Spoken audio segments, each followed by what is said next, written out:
With all ICC indictments having been issued in cases of crimes committed in Africa, the animosity between the African Union and the International Criminal Court has been growing. Africa is getting an impression that the only indictable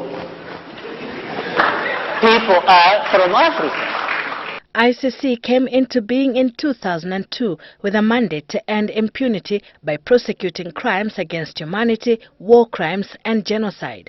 But 13 years on, the African Union accuses the court of transforming itself into a political tool to humiliate African leaders at the behest of Western leaders. This unfair and unjust treatment is totally unacceptable. Can Africa have its own court?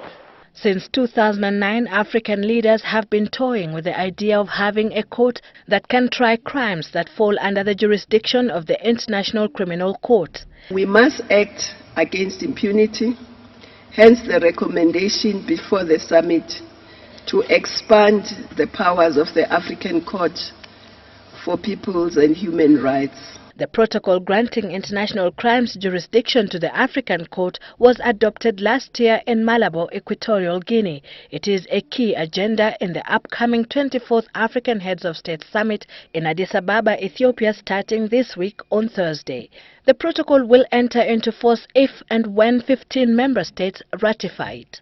What, however, stands out in the Malabo Protocol is the controversial issue of limited immunities at the court. The brief on the protocol states, and I quote, "No charges shall be commenced or continued before the court against any serving AU head of state or government or anybody acting or entitled to act in such capacity or other senior state officials based on their functions during their tenure of office." End of quote. We should pay serious attention to it.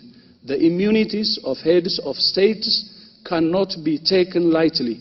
It is in the interest of peace and justice, the brief explains.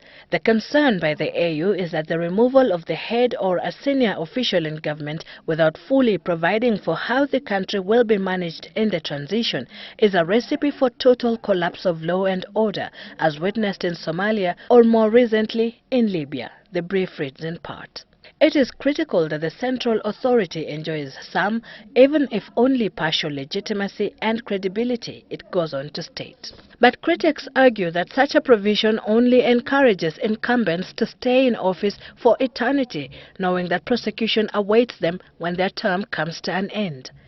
The protocol leaves it to the court to determine who and who is not a quote-unquote senior state official on a case-by-case basis. This may, however, empower heads of states or governments to punish those critical of their regimes by parading them at the court in which they are insulated against trial. Ordinarily, it takes OAU or AU treaties an average of 5 to 6 years to come into force. Kenya, which is considered to have one of the most progressive constitutions in the continent, has however been identified as the best placed to push for speedy ratifications of the Malabo Protocol. Kenya is now required to lead from the front by obtaining parliamentary approval and calling for signatures by all states within the next 1 year. Sylvia Chebet for The Big Question.